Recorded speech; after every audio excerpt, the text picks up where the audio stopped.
Sometimes the forest answers the words that no one else can hear. Rain drifted softly through the towering pines of Ash Hollow as Grace Carter hurried along the narrow trail, with a lantern in one hand and a woven basket of fresh herbs in the other. The storm had arrived earlier than expected, and the familiar path back to her small cabin had become a ribbon of mud and fallen branches. Most people would never enter the forest after sunset. They believed the woods belonged to wolves, spirits, and forgotten legends. Grace believed the forest belonged to whatever living creature needed kindness the most. A distant whimper stopped her in her tracks. She raised the lantern, listening carefully as another faint sound reached her through the rain. It was not the growl of a predator. It sounded exhausted, almost pleading. Taking a slow breath, she stepped away from the trail and carefully pushed through thick ferns until the golden light revealed an enormous black wolf lying beneath the roots of an ancient oak. Its thick fur was soaked by the rain, and one of its front legs rested awkwardly against the wet ground. The animal lifted its head slightly, revealing striking silver eyes that watched her without anger, only caution. Grace's heart pounded. Every story she had ever heard warned people never to approach a wounded wolf. Fear whispered that she should run. Compassion quietly told her to stay. She slowly knelt several feet away, setting the lantern between them so the frightened animal could see her empty hands. "You do not have to be afraid," she whispered, her voice almost disappearing beneath the rain. "I am not here to hurt you." The wolf remained perfectly still. Its breathing gradually slowed, as though the gentle words carried more comfort than the warmth of the lantern. Grace carefully opened her basket and removed clean cloth, medicinal leaves, and a small bottle of herbal oil she always carried during her walks. She moved slowly, allowing the wolf every chance to pull away if it wished. Instead, something unexpected happened. The great animal lowered its head onto the damp earth and quietly closed its eyes for only a moment, almost as if it had chosen to. Trust a complete stranger. Grace carefully cleaned the injury, removing dirt and wrapping the leg with fresh linen before gently brushing rainwater away from the wolf's face. "There," she said softly with a faint smile. "You are going to be all right." The forest suddenly became unnaturally quiet. Even the steady rain seemed softer than before. Grace looked around, sensing that something had changed. Then a long, haunting howl echoed across the distant mountains. Another answered from the east. A third rose somewhere beyond the river. Within seconds, the entire forest awakened. One voice became 10. 10 became dozens. Dozens became countless echoes rolling through the trees from every direction. Grace slowly stood, her fingers tightening around the lantern as hundreds of unseen howls surrounded the valley. The wounded wolf calmly opened its silver eyes and looked beyond her shoulder instead of toward her. Grace turned. Between the dark trunks of the ancient pines, pairs of glowing eyes began appearing one after another. They did not rush forward. They simply watched in complete silence. As the rain continued falling beneath the moonlit sky, Grace realized with quiet disbelief that the entire forest had heard a single whispered act of kindness, and something far older than fear had begun answering her call. Grace remained motionless as the glowing eyes multiplied among the ancient pines. They stretched across the hillside, between fallen logs, beside moss-covered stones, and beneath towering branches where the moonlight barely reached. None of the wolves made a sound now. The haunting chorus that had shaken the valley only moments before had faded into complete silence. It was the silence that unsettled her most. Every instinct told her to run back toward the safety of her little cabin, yet the enormous black wolf lying before her showed no fear. Instead, it slowly lifted itself onto 3 steady legs, testing the bandaged paw with careful movements before turning its silver eyes toward Grace. There was intelligence in that gaze unlike anything she had ever seen in an ordinary animal. It was almost as though the wolf wished to thank her without words. Grace swallowed nervously and offered a small, reassuring smile. "I think your family came looking for you," she whispered softly. The wolf looked beyond her toward the waiting forest, but it did not move. Around them, dozens of wolves gradually emerged from the darkness until their forms became visible beneath the drifting rain. Some were black, others gray, silver, or white. Young wolves stood beside older ones with weathered faces and calm golden eyes. Yet despite their overwhelming numbers, not a single one stepped closer than a respectful distance. They formed an enormous circle around Grace and the injured wolf, leaving an open space between themselves and the two figures standing at its center. The sight was breathtaking and impossible to explain. Grace had spent years living near Ash Hollow, listening to hunters tell frightening stories about wolf packs. None of those stories resembled what she witnessed now. There was no aggression, No growling. no restless movement, only quiet patience, as though every wolf had gathered for a purpose only they understood. The injured wolf took several slow steps toward Grace instead of joining the others. It lowered its great head until its forehead gently rested against the back of her hand. Grace froze in surprise, feeling the warmth of its damp fur beneath her trembling fingers. Carefully, she stroked the thick black coat once. "You are safe," she whispered again. The wolf closed its eyes briefly before lifting its head. At that exact moment, every wolf surrounding the clearing lowered itself onto the wet forest floor together. Hundreds of powerful animals bowed in complete silence beneath the falling rain. Grace stared in disbelief, unable to understand why such magnificent creatures would respond to a simple healer with such peaceful respect. A cool breeze drifted through the clearing, carrying the scent of pine, fresh rain, and wildflowers. Somewhere high above, clouds slowly parted, allowing pale moonlight to spill across the ancient forest. The silver light reflected inside the injured wolf's remarkable eyes, making them seem almost human for the briefest instant. Grace blinked, wondering if exhaustion had begun, playing tricks on her mind. Before she could think further, the wolf suddenly lifted its head toward the distant mountains. Several wolves answered with soft howls, not as warnings, but as gentle calls carried across the valley. Then, without panic or haste, the enormous gathering began to move. Row after row, the wolves quietly disappeared between the trees exactly as they had arrived. Within minutes, the great circle had dissolved into the darkness until only the injured black wolf remained beside Grace. It turned toward the narrow trail leading to her cabin, paused, and looked back at her with quiet expectation. Grace hesitated for only a moment before tightening her grip on the lantern and following beside the mysterious creature, unaware that every hidden shadow within Ash Hollow was still watching over both of them.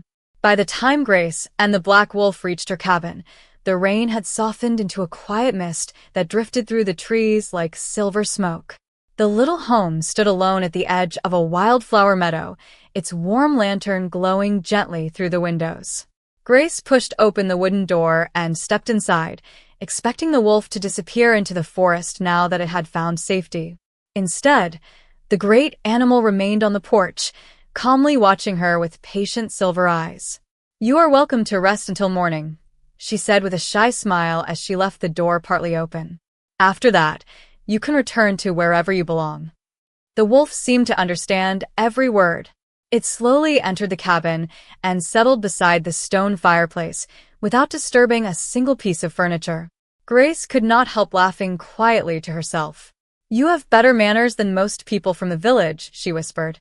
She placed fresh water in a wooden bowl, added another log to the fire, and prepared a simple pot of vegetable soup for herself while heating clean broth for her unusual guest. The cabin felt strangely peaceful, as though the storm had washed away every worry she had carried home. Outside, the forest remained silent, yet every now and then Grace noticed faint shadows passing beyond the windows.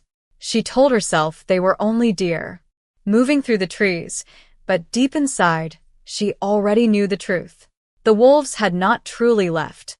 They were still there, hidden among the darkness, quietly standing watch. Morning arrived beneath clear blue skies, filling the forest with birdsong and golden sunlight. Grace stepped outside carrying a basket to gather fresh herbs, expecting the black wolf to have vanished during the night. Instead, she found it sitting near the garden fence, calmly facing the eastern hills as though waiting for the sunrise. Beyond the meadow, she caught brief glimpses of distant wolves standing between the trees before disappearing again.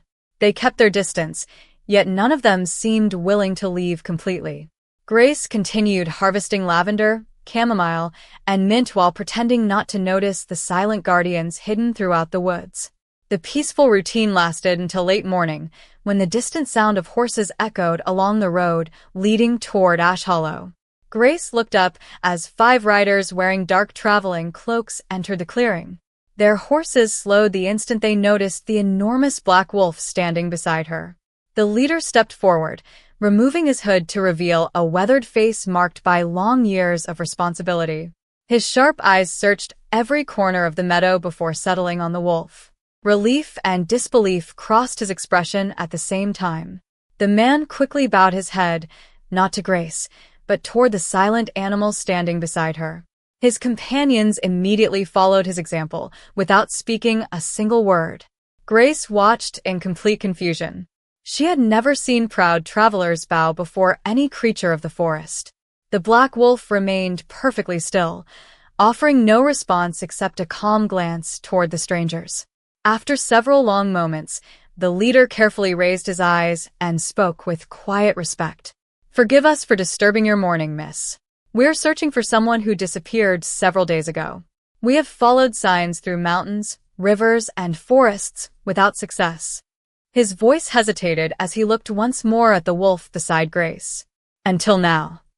Before Grace could ask what he meant, the black wolf slowly rose to its feet and stepped forward into the sunlight. Every rider instinctively lowered their heads once again, and for reasons she could not explain, Grace suddenly felt as though the peaceful little cabin at the edge of Ash Hollow had become the center of a secret far greater than anything she had ever imagined. The travelers remained perfectly still as the black wolf walked past them with calm, measured steps, carrying itself with quiet confidence that seemed far beyond instinct alone. Grace looked from the strangers to the wolf and back again, searching for an explanation that made sense. The leader finally spoke, choosing every word with extraordinary care. "Miss, may I ask your name?" Grace brushed a loose strand of chestnut hair behind her ear and answered softly, "Grace Carter." The man's expression relaxed ever so slightly. "Miss Carter, I am Captain Daniel Hayes of the Royal Guard. We have searched every valley, mountain pass, and forest for the one standing beside you." Grace glanced at the wolf in disbelief. "You mean you have been searching for a wolf?" Captain Hayes exchanged a brief look with the others before lowering his voice. "Not exactly." Before Grace could ask another question, the black wolf slowly turned toward the open meadow. A gentle breeze swept across the grass, carrying the scent of pine and wildflowers. The sunlight brightened until the silver strands within the wolf's dark fur almost shimmered. Grace blinked, feeling an unfamiliar warmth spread through the air around them. Then, before her astonished eyes, the massive animal was surrounded by a soft glow that rose like morning mist. The light lingered only for a few heartbeats before fading, revealing a tall man standing exactly where the wolf had been. He appeared to be around 30 years old, with dark hair touched by the sunlight, piercing blue eyes, and a strong jawline that carried both quiet authority and surprising kindness. A simple dark shirt and travel-worn trousers replaced the thick black fur, yet his calm silver gaze remained unmistakably the same. Grace instinctively stepped backward, nearly dropping the basket of herbs she still held in her hands. Her heart raced, but there was no fear in the man's expression. Instead, he looked at her with the same quiet gratitude she had seen in the injured wolf beside the ancient oak. Every rider immediately knelt upon the grass, lowering their heads without hesitation. "Your Majesty," Captain Hayes said with visible relief, "we thank the moon that you have been found." Grace stared at the unbelievable scene unfolding before her little cabin. The stranger whom she had fed broth beside her fireplace only hours earlier was not an ordinary traveler, nor simply a mysterious wolf wandering through the forest. Captain Hayes slowly rose and turned toward Grace with deep respect. "Miss Carter, allow me to introduce His Majesty Rowan Ashford, Alpha King of the Northern Kingdom." Grace could only whisper, "The Alpha King?" The man known as Rowan Ashford gave her a gentle smile. "It seems I have caused you more confusion than comfort." His voice was calm and warm, carrying none of the pride Grace had expected from someone called a king. She remembered cleaning his injured leg, speaking to him as though he were a frightened animal, and inviting him into her tiny cabin without knowing who he truly was. Embarrassment colored her cheeks. "I did not know," she admitted quietly. Rowan shook his head. "If you had known, you might never have treated me the same way." Grace looked into his familiar blue eyes and realized they carried the same peaceful trust she had seen beneath the rain-soaked forest. Before anyone could continue, a long, harmonious howl echoed from the distant hills. Another answered from the western ridge, followed by dozens more spreading across Ash Hollow. Captain Hayes looked toward the surrounding forest with growing amazement. Hidden among the trees, wolves began stepping into the sunlight once again, not with urgency or menace, but with silent purpose, gathering one by one until the meadows surrounding Grace's humble cabin became filled with watchful eyes, as though the entire kingdom had come to witness what would happen next. The meadow remained wrapped in a peaceful silence as more wolves emerged from the forest, forming wide circles around the little cabin without crossing an invisible boundary. Their eyes never left Grace, yet there was no fear in their presence. Instead, she sensed something she could not explain, a quiet reverence that made the air itself feel different. Rowan Ashford turned slowly toward the gathering wolves and gave a single gentle nod. Almost instantly, every wolf lowered its head in perfect unison before quietly settling onto the grass. Captain Daniel Hayes released a long breath of relief. "I have served the Royal Guard for 20 years, he said softly, "and I have never seen the Royal Pack behave this way." Grace looked at him, with confusion. "Why are they watching me?" Before the captain could answer, another figure stepped into the clearing from the forest path. She was an elderly woman wearing flowing silver robes embroidered with delicate moon symbols that shimmered beneath the morning light. Her long white hair rested over her shoulders, and although she leaned lightly upon an elegant wooden staff, every step carried quiet dignity. Even the wolves nearest the trees bowed respectfully as she passed. Captain Hayes immediately lowered his head. "Moon Priestess Miriam." Grace instinctively followed his example, though she had only heard whispers about the kingdom's spiritual guardian in old village stories. The priestess smiled warmly at Grace before her gentle eyes settled upon Rowan. "Your Majesty," she said, "the moon has answered sooner than I expected." Rowan inclined his head respectfully. "I believe it has." Priestess Miriam then turned toward Grace with an expression filled not with curiosity, but recognition. "Child, tell me exactly what happened when you found him."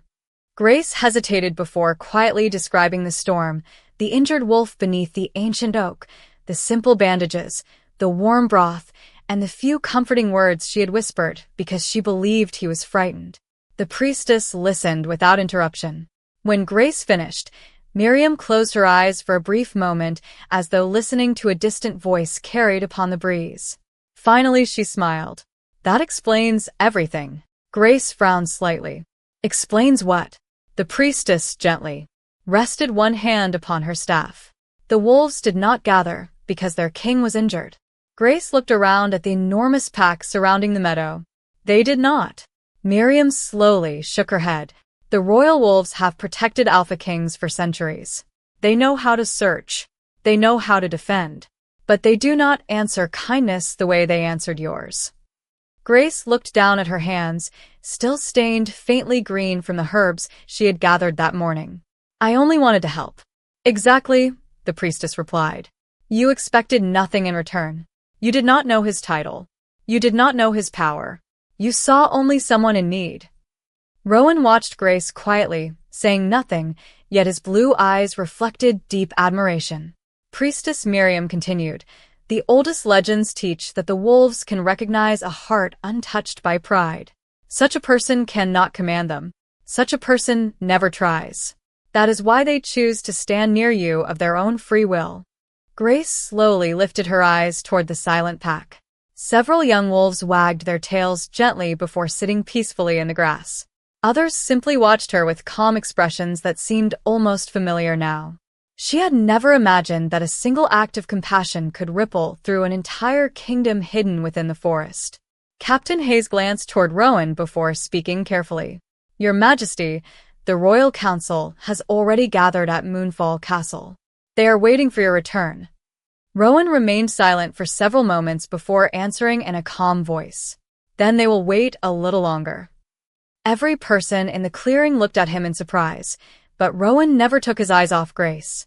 Somewhere deep within the surrounding forest, a gentle chorus of wolves answered the quiet decision, as though the ancient woods themselves already understood that the greatest story of the kingdom had only just begun.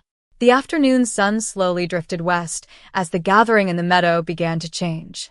One by one, the wolves quietly returned to the shelter of Ash Hollow, disappearing among the towering pines with the same silent grace that had brought them there. Within minutes, only a small circle of royal wolves remained near Rowan Ashford, their calm eyes watching every movement around the cabin. Grace stood beside her herb garden, still trying to understand how her ordinary life had transformed before sunrise. Only yesterday she had worried about gathering enough lavender before the next rainfall. Now the Alpha King himself stood outside her front door, and the oldest spiritual leader in the kingdom spoke to her as though destiny had known her name long before she ever heard his. Priestess Miriam slowly walked toward the edge of the meadow where a narrow path disappeared into the forest.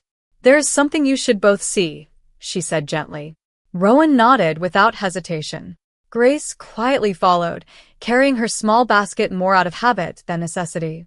The royal guards remained behind, respecting the priestess's request for privacy. The winding trail led beneath ancient oaks whose enormous branches had shaded generations long forgotten.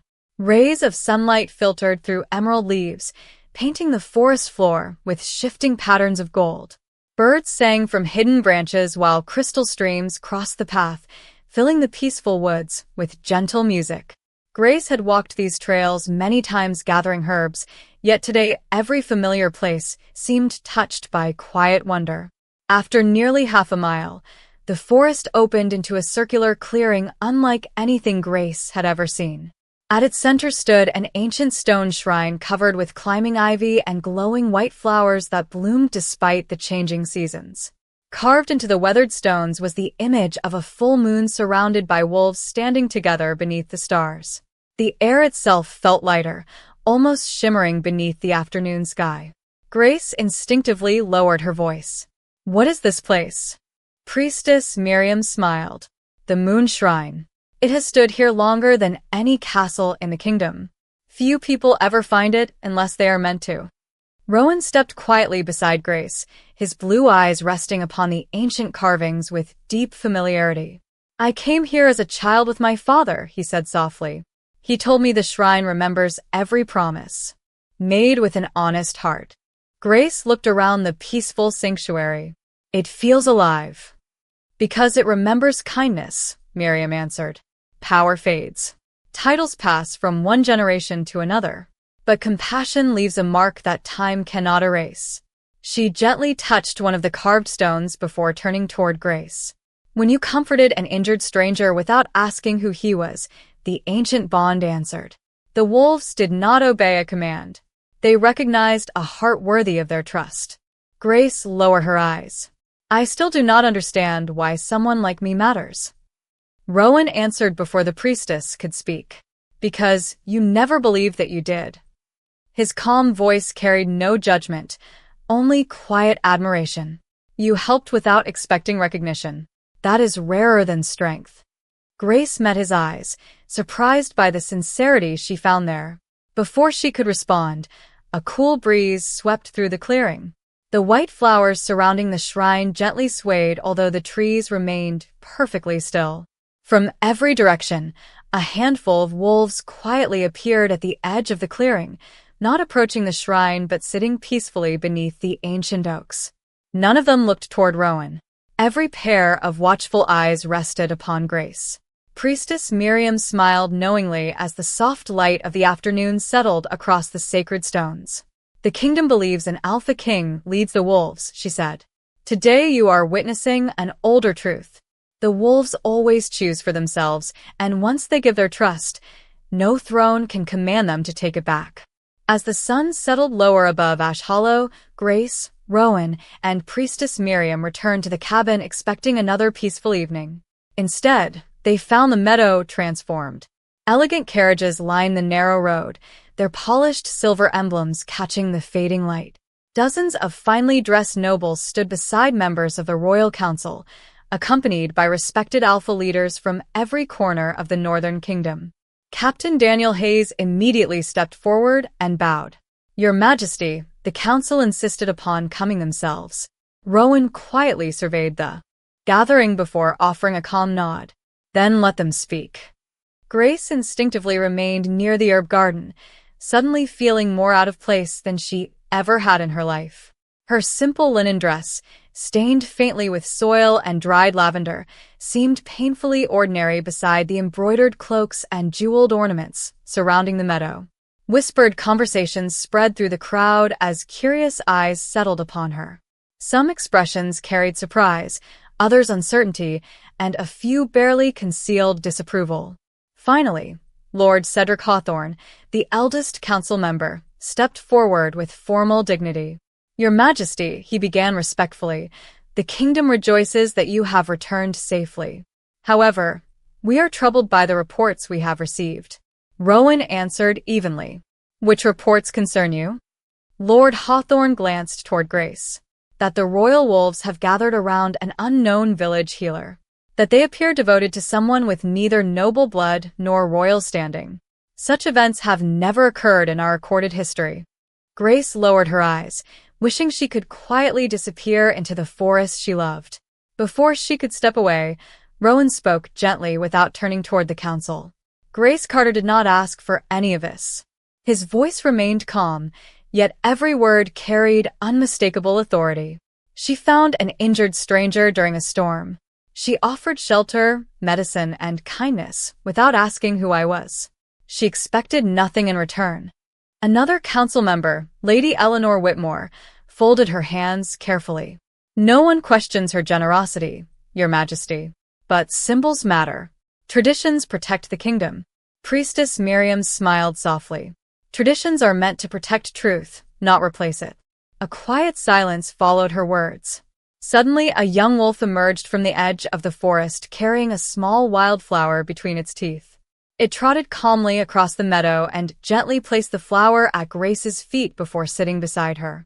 Soft laughter of surprise rippled through the gathering. Moments later, another wolf appeared, then another, each carrying different flowers gathered from the surrounding hills. Bluebells, daisies, mountain lilies, and golden buttercups gradually formed a colorful circle around Grace without a single spoken command. Even the skeptical nobles watched in speechless amazement. Captain Hayes smiled to himself. "I have never witnessed such a thing." Priestess Miriam looked toward the council. "The wolves have made their choice clear. Not because she rules them. Not because she commands them. Because kindness is the language they trust most." Grace slowly knelt and gently stroked the nearest wolf behind its ears. The young animal happily leaned into her hand before quietly returning to the forest. Rowan watched the simple moment with a warm smile that softened the dignity of a king into something deeply human. He then turned back toward the assembled council. "Many believe leadership begins with power," he said. "I disagree. Leadership begins with compassion. Without it, power becomes little more than pride wearing a crown." No one answered immediately. The evening breeze carried the fragrance of fresh flowers across the meadow as the wolves remained peacefully gathered beyond the trees. For the first time, several members of the royal council no longer looked at Grace as an ordinary healer from a forgotten cabin. They looked at her with growing respect, realizing that the quiet young woman standing before them had already accomplished something no law, title, or throne had ever been able to achieve. She had earned the unwavering trust of the entire royal pack simply by choosing kindness when no one was watching. The following morning dawned clear and bright, filling Ash Hollow with warm sunlight that shimmered across every leaf and blade of grass. Grace awoke expecting the extraordinary events of the previous day to feel like nothing more than a dream, yet when she opened the cabin door, she found Rowan already standing quietly beside the garden fence, watching the sunrise spread across the distant hills. Several royal wolves rested peacefully beneath nearby trees, while Captain Daniel Hayes and the members of the Royal Council waited respectfully farther down the meadow, allowing the quiet morning to belong to the two people whose lives had unexpectedly become intertwined. Grace walked toward Rowan carrying two wooden cups filled with fresh herbal tea. She handed one to him with a gentle smile. "I thought kings probably still enjoy a warm drink in the morning." Rowan accepted the cup with quiet gratitude, especially when it is offered by someone who still sees me as a person before a king. Grace laughed softly. "I am still trying to become accustomed to the idea that the wolf I treated beside my fireplace rules an entire kingdom." Rowan looked toward the little cabin where smoke drifted gently from the chimney. "And I am still trying to understand why this place feels more peaceful than my own castle." Before Grace could answer, Priestess Miriam slowly approached from the forest path. Her silver robes moved gracefully in the light breeze as she smiled toward both of them. "Some decisions cannot wait forever," she said warmly. Rowan nodded. "I know." He placed the untouched cup upon the garden fence before turning toward the waiting council. Every noble, guard, and village elder watched in complete silence as the Alpha King walked across the meadow until he stood in its center. Grace remained where she was, uncertain why everyone seemed to be looking at her again. Rowan then did something no one expected. Instead of calling Grace forward as a ruler giving an order, he calmly walked back to her. Standing only a few feet away, he slowly lowered himself onto one knee. A quiet gasp spread through the assembled crowd. Captain Hayes lowered his head with deep respect. Even Lord Cedric Hawthorne, who had questioned Grace only the evening before, stared in astonishment. Rowan looked up at Grace with the same gentle blue eyes she had first seen beneath rain-soaked fur in the ancient forest. "Grace Carter," he said calmly, "you never asked for recognition. You never sought reward. You simply chose kindness when it would have been easier to walk away. You reminded me that a kingdom is not protected only by strong walls or loyal guards. It is protected by people whose hearts remain open even when no one is watching." Grace felt tears gathering in her eyes, not from sadness, but from overwhelming humility. Rowan continued, "Today I wish to honor that truth before everyone gathered here. I do not ask the wolves to trust you, because they already do. I do not ask the kingdom to respect you, because respect cannot be commanded. I simply ask you to continue walking beside me as the same compassionate woman who welcomed a wounded stranger into her home." A gentle breeze swept across the meadow as hundreds of wolves quietly emerged once more from the surrounding forest. They filled the hillsides, the tree line, and the open fields in complete silence before gradually lowering themselves onto the earth together. The entire royal pack bowed toward Grace at the very same moment. No command had been spoken. No signal had been given. The choice belonged entirely to them. Grace looked across the endless sea of peaceful faces before returning her gaze to Rowan. With quiet sincerity, she offered him her hand. Rowan rose with a warm smile, accepting it gently. Around them, the wolves lifted their heads toward the brilliant morning sky, their harmonious voices rising together in a beautiful chorus that echoed across the valley, carrying not the sound of conquest, but the joyful promise of a future built upon kindness, trust, and hope. Seasons passed, yet the little cabin at the edge of Ash Hollow remained exactly where it had always been, surrounded by wildflowers, towering pines, and the quiet songs of the forest. Although Rowan Ashford often returned to Moonfall Castle to fulfill the responsibilities of an Alpha King, he never allowed the distance between a throne and a humble home to become greater than a single day's ride. Grace Carter continued tending her herb garden, preparing healing remedies, and welcoming every traveler who arrived at her door with the same gentle smile she had offered a wounded stranger on a rainy night. Nothing about her kindness changed after the kingdom learned her name, and that simple truth became the greatest lesson of all. Before long, people from distant villages began visiting Ash Hollow, not because they hoped to glimpse the Alpha King, but because they wished to meet the woman whose compassion had transformed an ancient legend into living history. Children laughed as they gathered flowers outside the cabin. Elders rested beneath the old oak tree listening to birdsong, and families who had once feared the forest slowly discovered that peace could exist wherever trust was allowed to grow. The royal wolves became a familiar sight along the woodland trails. They never frightened visitors or demanded attention.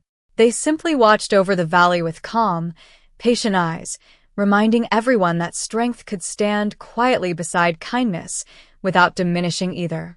Even the members of the royal council changed with time.